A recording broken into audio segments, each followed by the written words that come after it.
तो मेरा नाम है सकत, आप देख रहे हैं टेक रैक। तो चलिए शुरू करते हैं।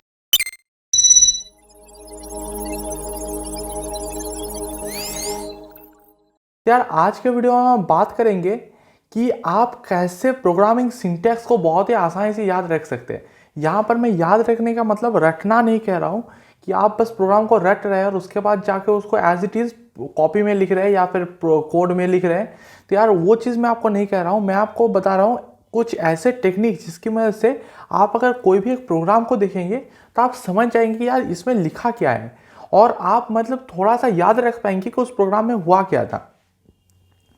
तो कुछ जो टेक्निक्स है वो मैं आज आपको बताने वाला हूँ। आप अगर रट लेंगे प्रोग्राम को तो यार वो कभी भी काम नहीं आने वाला है, क्योंकि प्रोग्राम जो है उसको अगर थोड़ा सा भी ट्विस्ट कर दिया जाता है क्वेश्चन को, तो फिर आप समझ नहीं पाएंगे कि उसको सॉल्व करना कैसे है। तो आज के जितने भी टेक्निक्स होंगे उनमें क्या होगा कि आप अगर प्रोग्राम थोड़ा सा आपका ट्विस्ट भी हो जाता है तो आप अगर इन टेक्निक से याद रखते हैं प्रोग्राम को, तो फिर यार आप कोई भी प्रोग्राम मतलब उसके रिलेटेड अगर कोई भी प्रोग्राम आया तो वो आसानी से लिख पाएंगे। तो टेक्निक क्या है वो देखने से हम चलेंगे अपनी कंप्यूटर स्क्रीन पे, और आज मैं आपको जावा की मदद से दिखाने वाला हूँ, ना कि पाइथन, क्योंकि प्रोग्रामिंग सिंटैक्स जो होता है वो पाइथन में बहुत ही ज़्यादा ईजी होता है। तो मैंने सोचा कि यार एक ऐसा प्रोग्रामिंग लैंग्वेज लेता हूँ जिसका जो सिंटैक्स वो बहुत ही ज़्यादा वर्बोस है। मतलब ये कहा जाता है कि जावा का जो सिंटैक्स है वो सबसे ज़्यादा है जितने भी प्रोग्रामिंग पॉपुलर प्रोग्रामिंग लैंग्वेज है उसमें।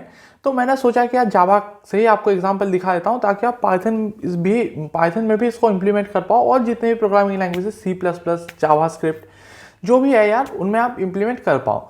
तो उसके लिए चलते हैं अपनी कंप्यूटर स्क्रीन पे। और हाँ, उससे पहले अगर आपको मेरा एफर्ट्स और सब पसंद आ रहा है तो आप इस चैनल को सब्सक्राइब कर सकते हैं और वीडियोस को लाइक दे सकते हैं, और अपना जो सजेशन है वो आप कमेंट सेक्शन में बता सकते हैं। So let's get started with the video. तो यहाँ पर मैं आ गया अपनी कंप्यूटर स्क्रीन पे, और यहाँ पर जैसे कि आप देख सकते हैं यहाँ पर एक प्रोग्राम लिखा हुआ है, और ये बेसिकली प्रोग्राम है पैलिंड्रोम नंबर ढूंढने का जावा में। तो सबसे पहला टेक्निक जो मैं आज आपको बताने वाला हूँ ये है कि आपको प्रोग्राम के लाइंस को समझना है और उसको एक लेवल तक समझना है, ज़्यादा डीप भी नहीं जाना है। तो इसका मतलब क्या है मैं आपको समझाता हूँ। फॉर एग्जाम्पल यहाँ पर अगर आप देखते हैं तो फर्स्ट लाइन क्या है, पब्लिक क्लास मेन। तो इस लाइन का मतलब क्या है ये आप अगर समझ लेते हैं तो यार फिर आपको लिखने में ज़्यादा दिक्कत नहीं होगा। फॉर एग्जाम्पल आप अगर ये याद करके चले जाते हैं कि पब्लिक क्लास हमको लिखना है और उसके बाद हमको क्लास का नाम लिखना है, ये अगर आप याद करके चले जाते हैं तो फिर यार आपको दिक्कत हो सकता है कि यहाँ पर प्राइवेट लिखना था या फिर पब्लिक लिखना था, आप भूल सकते हैं। लेकिन अगर आप समझ लेते हैं कि यहाँ पर पब्लिक क्लास में क्यों लिखा हुआ है तो फिर आप ये चीज़ कभी भी नहीं भूलेंगे। यहाँ पर फॉर एग्जाम्पल हमने पब्लिक क्लास में क्यों लिखा है, क्योंकि हम लोग के एक पब्लिक क्लास बनाना है। क्लास मतलब क्या होता है, ऑब्जेक्ट्स का ब्लूप्रिंट। मतलब फॉर एग्जांपल इसके अंदर एक मेथड है, जैसे मेथड या फिर फंक्शन, डिफरेंट लैंग्वेज में इसको डिफरेंट नाम से जाना जाता है। मेथड और फंक्शन एक ही चीज़ होता है, कोई लैंग्वेज में उसको मेथड कहा जाता है, कोई लैंग्वेज में उसको फंक्शन कहा जाता है। तो यहाँ पर फॉर एग्जांपल आप अगर देखते हैं तो यहाँ पर एक मेन फंक्शन या फिर एक मेन मेथड है जो कि है पब्लिक स्टैटिक वॉइड मेन। तो इसको कैरी करने के लिए इसका एक ब्लूप्रिंट बनाया जाता है, और जो कि एक क्लास होता है। तो उस क्लास को सबसे पहले हम लोग को डिफाइन करना होगा, और उसके अंदर हम लोग को जो मेन फंक्शन है उसको डिफाइन करना है। तो इस तरीके से अगर आप इस चीज़ को समझते हैं फिर यार आपको ज़्यादा दिक्कत नहीं होगा।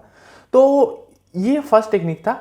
अब यार नेक्स्ट टेक्निक पे चलते हैं। हमारा नेक्स्ट टेक्निक ये है कि आपको एक एक लाइन को नहीं रटना है, लेकिन आपको एक चंक को रटना है। मतलब रटना नहीं है, sorry, I am very sorry with that word. रटना नहीं है आपको, मतलब आपको एक एक लाइन को समझने से ज़्यादा इजी आपको ये होगा कि आप एक चंक को समझिए। फॉर एग्जाम्पल मैं आपको यहाँ पर दिखाता हूँ। तो अगर आप यहाँ पर देखते हैं आपको यहाँ पर n equals to n divided by 10। For example इस लाइन में अगर हम आते हैं तो इस लाइन का इसका मतलब शायद ही आपको समझ में आएगा कि यहाँ पर मैंने क्यों डिवाइडेड बाई 10 किया। लेकिन अगर आप इसको स्टार्टिंग से देखते हैं, फॉर एग्जाम्पल आप अगर इस वाइल लूप को पूरा देखते हैं, while n is greater than 0, अगर n ग्रेटर देन 0 होता है तब आपको रिमाइंडर निकालने के लिए क्या करना पड़ेगा कि आपको लास्ट से एक डिजिट हटाना पड़ेगा। तो लास्ट से एक डिजिट हटाने के लिए क्या यूज़ किया जाता है कि आप mod 10 अगर कर देते हैं तो आपका जो नंबर है उसका लास्ट एक डिजिट हट जाता है। अगर आपको ये चीज़ समझ में नहीं आ रहा है तो मैं आपको यहाँ पर ये समझाना नहीं चाह रहा हूँ कि इस प्रोग्राम में क्या हो रहा है, लेकिन मैं आपको एक जनरल पर्सपेक्टिव देने की कोशिश कर रहा हूँ कि यहाँ पर आपको सोचना कैसे। फॉर एग्जाम्पल आप अगर कोई भी एक ब्लॉक देखते हैं जिसके अंदर कुछ स्टेटमेंट्स है, तो आप उस ब्लॉक को पूरा पढ़े, ना कि आप एक एक स्टेटमेंट पढ़ने के बाद उसका मीनिंग समझने की कोशिश करें। तो इससे क्या होगा कि आपको जो है वो एक फ्लो मिल जाएगा और आपको समझने में भी बहुत आसानी होगा। तो उसके बाद हमारे नेक्स्ट पॉइंट पे चलते हैं। तो हमारा नेक्स्ट पॉइंट ये है कि ये ज़्यादातर वैसे पाइथन जैसे लैंग्वेज के लिए एप्लीकेबल नहीं होता है, जो जावा या फिर सी प्लस प्लस वाले लैंग्वेज है इनके लिए ज़्यादा एप्लीकेबल होता है। वो ये है कि आप जो प्रोग्राम्स है उसको एक ऐसे एनवायरनमेंट पे लिखो जहाँ पर आपको ज़्यादा हेल्प नहीं मिल रहा है। फॉर एग्जाम्पल, अगर आप जो जावा है उसको अगर आप इंटेलिजे पे प्रैक्टिस करते हो, जो कि एक आईडी है जावा का, जो कि बहुत अच्छा है, मतलब अगर आप जावा सीख जाते हो तो उसके बाद अगर आप इंटेलिजे यूज़ कर रहे हो तो दैट्स वेरी गुड। और ये रिकमेंडेड भी होता है कि आप एक आईडी ही यूज़ करो, क्योंकि आपको ज़्यादा कोड लिखना नहीं पड़ता है। लेकिन जब आप सीख रहे हैं तब अगर उसको आप यूज़ करोगे तो यार आपका जो एफिशिएंसी वो गिर जाता है, मतलब आपको जो है वो लिखने में बहुत ज़्यादा मदद कर देता है। तो फॉर एग्जांपल, आपको फॉर का सिंटैक्स जो है वो आप अगर फॉर लिखते हो तो आपको सजेशन आ जाता है कि आपका फॉर का सिंटैक्स ये है, तो आप बस वहाँ पर एंटर क्लिक कर देते हो और आपको याद नहीं रहता है बाद में कि उसको आपको करना कैसे है। तो आपको मैं यही समझाने की कोशिश कर रहा था कि आपको अगर एक प्रोग्रामिंग लैंग्वेज को अच्छे से सीखना है, उसका सिंटैक्स अगर आपको याद रखना है, तो आप एक ऐसे प्लेटफॉर्म पे लिखो जहाँ पर आपको ज़्यादा हेल्प नहीं मिल रहा है। फॉर एग्जाम्पल, अगर आप जावा यूज़ कर रहे हो तो आप कोई भी एक छोटा मोटा टेक्स्ट एडिटर यूज़ कर सकते हो। यहाँ पर मैं फुल फ्लेज्ड वाले टेक्स्ट एडिटर्स की बात नहीं कर रहा हूँ, जैसे कि visual studio code, Sublime text, वो अच्छे वाले टेक्स्ट एडिटर्स की मैं बात नहीं कर रहा हूँ।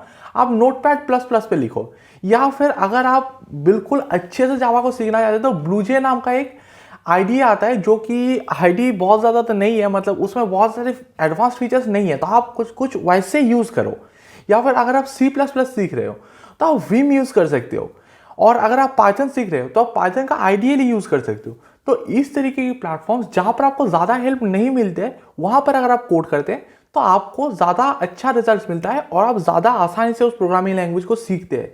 तो ये था मेरा थर्ड टिप। अब यार चलते हैं अपनी फोर्थ टिप पे। तो हमारा फोर्थ टिप ये है कि अगर आप एक प्रोग्रामिंग लैंग्वेज सीख रहे हो तो प्रोग्रामिंग लैंग्वेज को सीखने से साथ साथ आप एक एक जो लाइन है उसको आप एक बार ढूंढ के देख लो। मतलब फॉर एग्जांपल, अगर आप एक प्रोग्राम लिख रहे हो, फॉर एग्जांपल इस प्रोग्राम में मैं आपको थोड़ा सा एग्जांपल दिखा देता हूँ।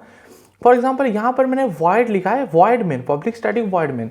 तो यहाँ पर अगर आप ये लाइन को रट लेते हो या फिर इस लाइन को अगर आप याद कर लेते हो तो वो कोई फ़ायदा नहीं देने वाला है आपको। आप अगर इस जो ये जो लाइन है इसमें अगर हर एक वर्ड को अगर आप गूगल करते हो और आप देखते हो कि इसका मतलब क्या है, तभी आपको ज़्यादा अच्छे से इस चीज़ को समझ में आएगा। फॉर एग्जाम्पल, आप अगर कोई भी वर्ड, फॉर एग्जाम्पल मेरे को स्टैटिक का मतलब नहीं पता है, तो मैं क्या करूँगा, मैं गूगल पे जाकर सर्च करूँगा कि स्टैटिक कीवर्ड इन जावा इसका मतलब क्या होता है। तो अगर आप वहाँ पर ऑन द स्पॉट अगर आप मतलब को पढ़ लेते हो तो क्या होता है कि आप प्रोग्राम के साथ जो वो मतलब है, मतलब जो उसका मीनिंग है, स्टैटिक का मीनिंग जो है, उसको आप सिंक कर पाते हो जो आप प्रोग्राम अभी पढ़ रहे हो उसके साथ। तो इससे क्या होता है कि आपका जो ब्रेन है वो ज़्यादा अच्छे से उस चीज़ को ग्रैस्प कर पाता है। तो यही थे कुछ 3-4 टिप्स जिसकी मदद से आप बहुत ही आसानी से जो प्रोग्रामिंग के सिंटैक्स है उसको आप याद रख सकते हो। और ये उतने भी टफ नहीं है यार, मतलब इसमें मैं आपको कोई एडिशनल मेहनत करने को बोल भी नहीं रहा हूँ, मैं आपको बस कुछ आइडियाज़, कुछ टेक्निक्स फॉलो करने को कह रहा हूँ जिसकी मदद से आप बहुत ही एक अच्छा प्रोग्रामर बन सकते हैं। तो उम्मीद करता हूँ कि आपको ये वीडियो पसंद आया होगा, और आपको ऐसे वीडियोस अगर देखने हैं तो आप हमारे चैनल को सब्सक्राइब कर सकते हैं, बेल आइकन को दबा सकते हैं, ताकि मैं अगर कोई भी वीडियो अपलोड करूँ तो आप उसको मिस ना करें। तो मिलते हैं नेक्स्ट वीडियो में, तब तक के लिए बाय बाय।